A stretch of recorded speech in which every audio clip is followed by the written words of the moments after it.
Hello, art historians, and we are back with another episode of Southeast and Southeast Asia. And what I'm hoping you'll see is that now we've moved on to Korea. Today's video is a very, very short video. There are very few images in Korea, I think just two. But I do like to, whenever possible, I do like to keep them sorted by area. And so today we're going to do Korea. And so we're going to look first at this amazing crown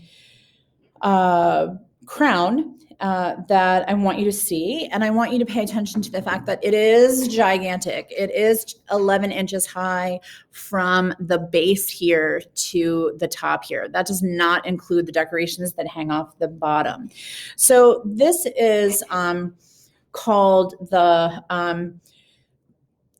Gold and Jade Crown. It comes from the Three Kingdoms period of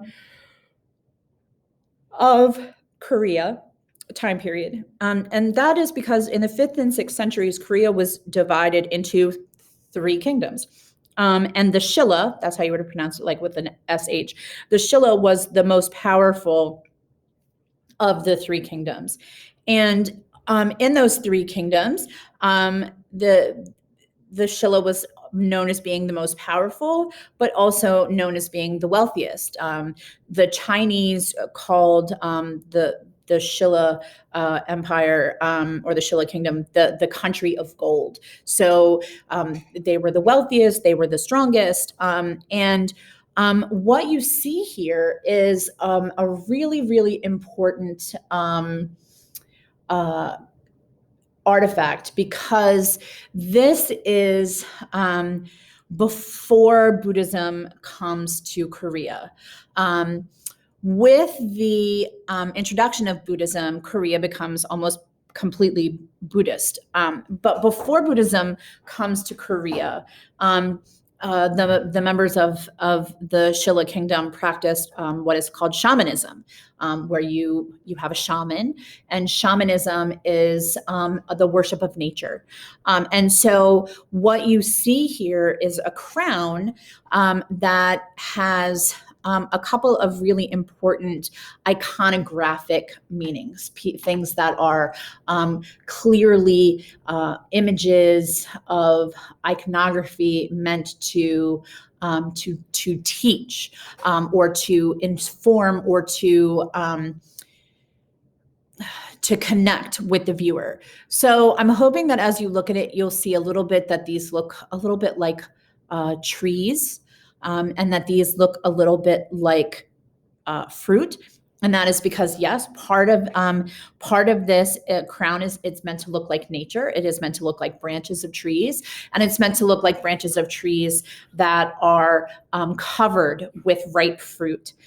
It's to show an abundance. It's to show fertility. It's to show wealth, and it's to show power. And this was a grave good. This was found in a royal tomb. And when I say it's supposed to show power, we're also looking at some pieces here that look a little bit like antlers. They look a little bit less like trees and more like antlers. In this area of the world at the time, reindeer were sacred. And so the crown is meant to look a little bit like a combination of trees with leaves and fruit and reindeer antlers. It is meant to look like vines hanging down from the trees. It is meant to make you think of nature. It is made to make you think of fertility and abundance and power and death, because this is a shamanic tribe, a shamanic group of people who believed in the power of nature. And so in their death practices, burial and ceremonies, there is that, again, connection to nature. And so I'm going to scroll forward and show you a mock-up of a person with the crown on their head. This would not have actually been worn. It is too heavy. You would not have been able to wear it because of the weight. and the unstableness of trying to put it on. But it was put on the head of the king in his burial tomb. Now, what's very interesting about this is this concept of, shamanism. It is not just located in Korea. We talked about, some shamanistic ideas in when we did Stonehenge. We've talked about other places that believed in the power of nature. And this is a crown that is similar that was found in Afghanistan. So again, this idea of a gold crown that is meant to show abundance and a shamanic connection to nature is a universal image. And so that is what we have here, this beautiful, beautiful metal work from Korea, and the idea of grave goods, funerary goods, and a connection to nature. So that is this piece. And then we're going to go to the next piece for Korea. And this is a really interesting thing. This painting is really important because it is at it was created by the Imperial Bureau of Paint in Korea. It is done on silk. And silk was one of the most important goods coming in and out of Asia during on the Silk Road, and the high demand of silk and the high cost of silk shows that the creation of this scroll with this person on it that is 5.5 feet long by 3.5 feet wide shows that Sin Suk-ju was a powerful leader who was respected during his lifetime and who was honored by the creation of this amazing work of art. He was really, really important. So when the Imperial Bureau of Painting decides to take its resources and focus them on the creation of a memorial piece for someone, that's a big deal. Okay, so what are we looking at? We're looking at a hanging scroll. We're looking at ink and color on silk. And we're looking at a man whose name is Sin Suk-ju.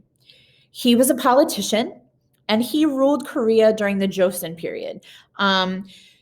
Silk was valuable, and so in order to make this of him, he had to have been considered important, and he had to have been considered as valued as a leader. Like his leadership and his beliefs had to have been considered important enough for us to have this picture of him. He was prime minister of Korea from 1461 to 1464. And then again from 1471 to 1475. What's amazing is he was prime minister, and then he wasn't, and then they were like, oh wait, we need you back, and they brought him back in to be prime minister. He was incredibly intelligent. He spoke several languages.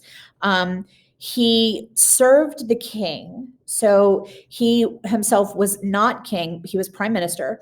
He served the king, and the king considered him absolutely one of his most important people to talk to and to rely on, one of his most important confidants to help him with policy.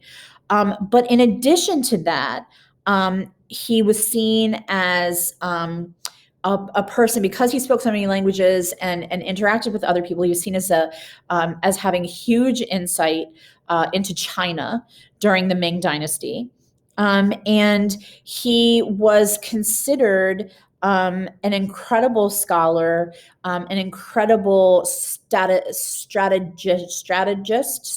yes, to strategy, and very influential. His most important thing, actually, is, and this is wild when you think about it, is the creation of the Korean alphabet. When Korea comes into a single, unified, single nation with a unified, shared alphabet. So imagine if Pennsylvania and Maryland and Virginia and Delaware all had a different alphabet and we tried to trade with each other. How difficult that must be. So the idea of bringing all of the Korean states into a single alphabet, a shared alphabet, was really, really important. And so he's considered to be instrumental in the creation of the shared Korean alphabet. And so this portrait was made of him while he was working for the king. And so he is given this really cool insignia on his shirt that is made up of clouds and of geese. To show his value, to show his importance to the king, to show his long-lasting legacy. And what is really interesting about this is it emphasizes his individual contribution. He is singled out here as being an important member of Korean history. At this point, the Koreans are beginning to practice Confucianism. And one of the key ideas of Confucianism is the idea of being loyal and being good and being kind. And his depiction here at this time period shows that he was seen as being loyal and good and kind. And so it is a strong message that is being sent here.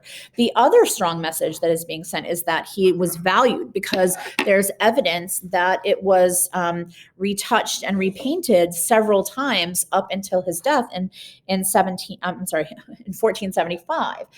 So it shows that he was a valued member of the society, and that he was important historically, and that they continued to add to his portrait as his role in Korean society continued to evolve and change and become larger. So really, we're looking at a really flexible work of art that changed with him, and the inclusion of red is really that important regal color. We see his face. He seems very calm, and he seems very wise. We see his royal collection of images here that is made for him. And then we see that he's so honored and valued that he is given a footstool so that his feet are not on the ground. So this idea that he is so honored that his feet don't even touch the ground. And so these are only two very small pieces of Korean art. I suggest that you, if you are interested in Korean art, that you go and look for some more pieces. There just aren't any more in our curriculum, and I am very sad about it. Okay, so that's the end of Korean art. I'm going to stop there, and I will see you again next time for our video on Japan. Bye, guys.